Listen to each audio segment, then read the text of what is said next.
Hello students. तो इस video में हम पढ़ने जा रहे हैं बैंकिंग ऑफ रोड। तो जो हमारा टॉपिक है वो है हमारा बैंकिंग ऑफ रोड। इसमें हमें पढ़ना क्या है वो हम बात कर लेते हैं। तो जो हमें इसमें पढ़ना वो ये है कि जैसे अगर आप लोगों ने देखा होगा जहाँ पर रोड टर्न हो रहा होता है वहाँ पे एक तरफ से रोड हमारा कुछ लो होता है और दूसरी तरफ से रोड का जो सरफेस है वो हमारा हाई होता है। तो उसी रोड पे मतलब कोई ऑब्जेक्ट हमारा या फिर कोई व्हीकल हमारा मूव कर रहा है तो उसमें मतलब कितनी मैक्सिमम वेलोसिटी से व्हीकल मूव कर सकता है वो हमें यहाँ पे वैल्यू निकालनी है। तो उसके लिए हम मान लेते हैं कि ये एक ये हो गया और यहाँ पर ये हमारे पास एक कर्व्ड रोड है और रोड को इस तरीके से मान लेते हैं कि ये हम डायग्राम बड़ा सा बना देते हैं।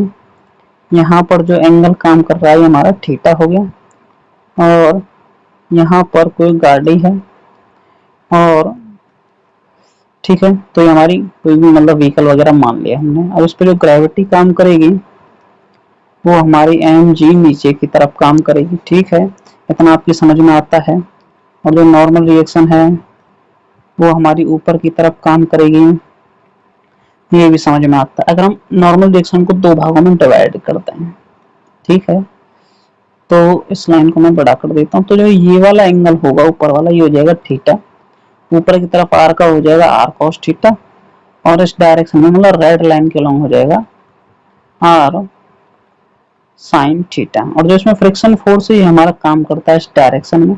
तो एक तरीके से अगर हम इसको पैरेलल में बनाना चाहें तो ये हमारा बन जाएगा कुछ इस तरीके से। मतलब ये हमारा फ्रिक्शन फोर्स हो गया और जो इसके साथ ये एंगल बनाएगा ये भी हमारा हो जाता है थीटा।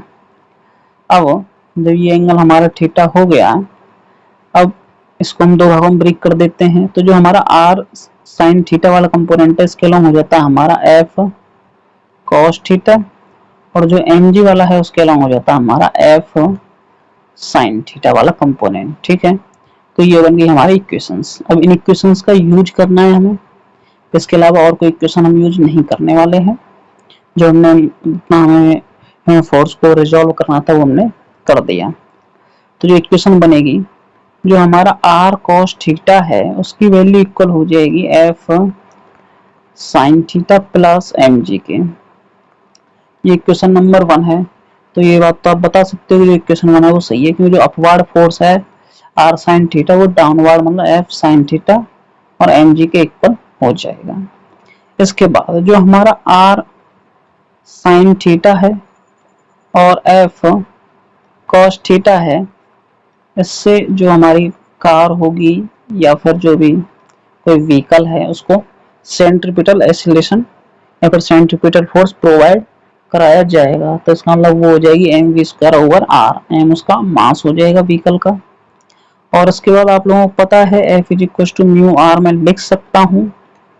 ठीक है, हमारे पास तीन इक्वेशन हो गई।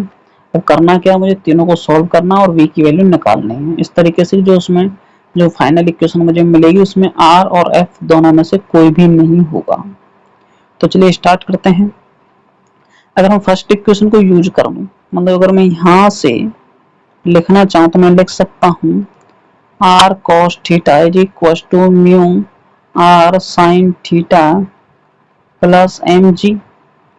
ठीक है, और यहाँ पे अगर मैं इस म्यू आर साइन थीटा को अगर लेफ्ट हैंड साइड में ले आऊँ तो ये हो जाएगा R cos theta minus mu sine theta is equal to M जी।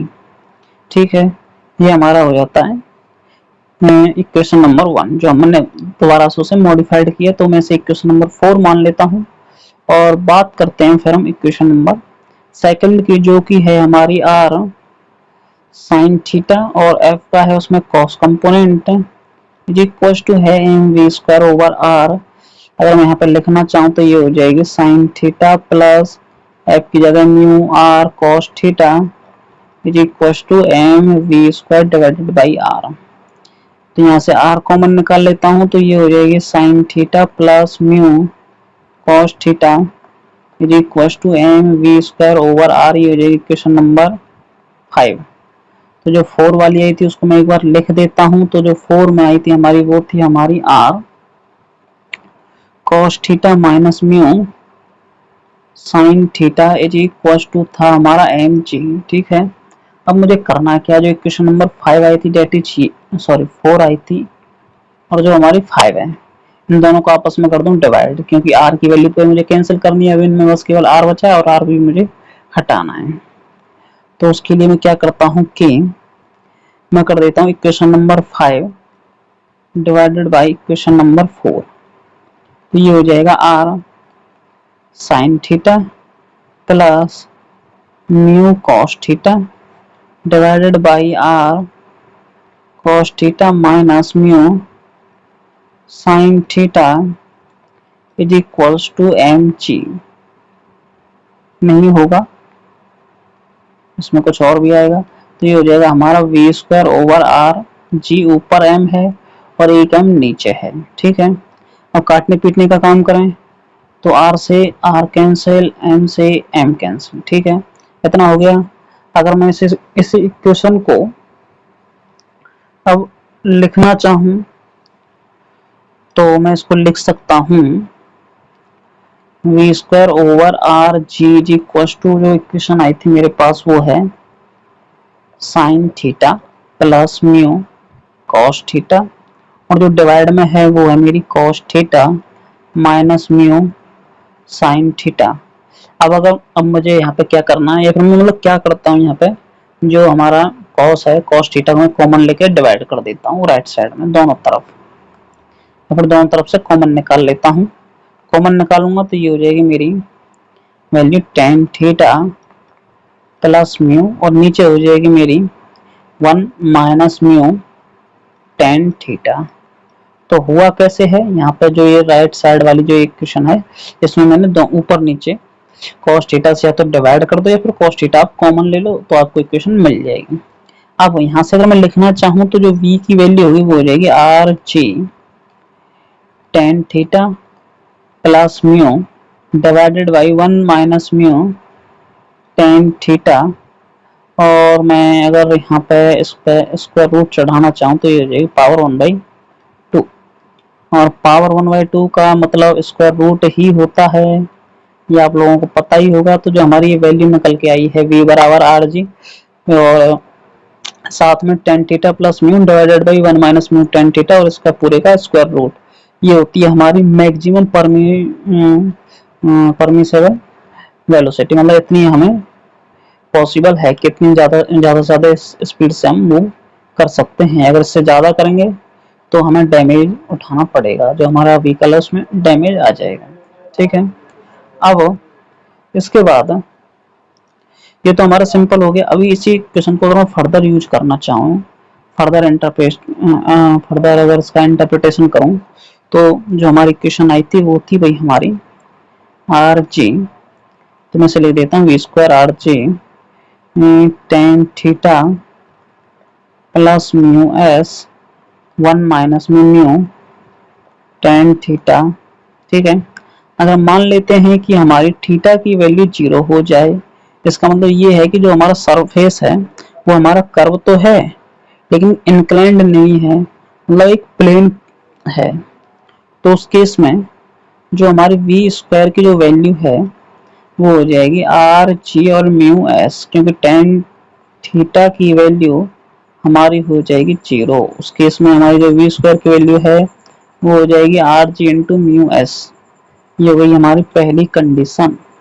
इसके बाद अगर मान लो कि हमारा फ्रिक्शन है वो 0 हो जाए, मतलब कर्व सरफेस तो है, इंक्लाइंड भी है, इंक्लाइंड चलो मान लेते हैं इंक्लाइन नहीं है, लेकिन उसमें पूछा जाएगा मतलब जो हमारे साइकिल है उसको कितने एंगल से हम बेंड करें। तो मतलब जो बेंडिंग ऑफ साइकिल जो आपका एक टॉपिक दिया गया है उसमें हमको सेम यही करना है, जो कोफिशिएंट है म्यू उसको हमें 0 पुट कर देना है, सॉरी हाँ म्यू को 0 पुट कर देना है, तो उसमें थीटा की वैल्यू आपको निकालनी है। तो वहां से मिल जाएगी V square is equal to R G tan theta. ये हो जाती है हमारी सेकंड इक्वेशन। तो जो हमारी जो सेकंड इक्वेशन है ये होती है हमारी बेंडिंग ऑफ साइक्लिस्ट। इसका मतलब ये है कि जो हमारा साइकिल है, जो मतलब साइकिल चला रहा है बंदा, वो एक प्लेन सरफेस पे है, सरफेस हमारा कर्व है। अब ये पूछ रहा है कि जब वो उस कर्व्ड सरफेस पे मूव करेगा तो वो कितने एंगल से अपनी साइकिल को बेंड करे कि वो इजीली उसे पार कर सकता है। तो ये था हमारा बेंडिंग ऑफ साइक्लिस्ट के बारे में। और जो टोटल जो टॉपिक है, अगर आपको इसका डेरिवेशन करना है तो जैसे जैसे जो चीज मैंने यहाँ पे जो इक्वेशन बताई है कि थीटा इज इक्वल टू 0 रख दो या फिर म्यू इज इक्वल टू 0, तो वही आप अगर स्टार्टिंग में अगर रख दोगे तो उसमें आपको जो ये फाइनल इक्वेशन जो आपको बेंडिंग ऑफ साइक्लिस्ट में मिल रही है, और इसके अलावा जो एक इक्वेशन आपको कर्व लेवल रोड के लिए मिलती है तो वो आपको मिल जाएगी। ठीक है, तो इस वीडियो में इतना ही। बाकी इसके साथ जो अपना ये टॉपिक है फ्रैक्शन, ये कंप्लीट होता है। इसके बाद इसमें एक बुक में एक टॉपिक दे रखा है, वो है हमारा मोशन इन वर्टिकल सर्कल। तो मोशन इन वर्टिकल सर्कल में आपको बताऊंगा नेक्स्ट यूनिट में, वर्क एनर्जी पावर में। बाकी इस यूनिट में अगर आपको लगता है कोई टॉपिक रह गया है तो उसे कमेंट बॉक्स में जरूर लिखें ताकि मैं उसे आपको बता सकूं, और आपका कोई डाउट हो तो उसे डाउट को भी जरूर लिखें। और फिर मिलते हैं हम नेक्स्ट वीडियो में।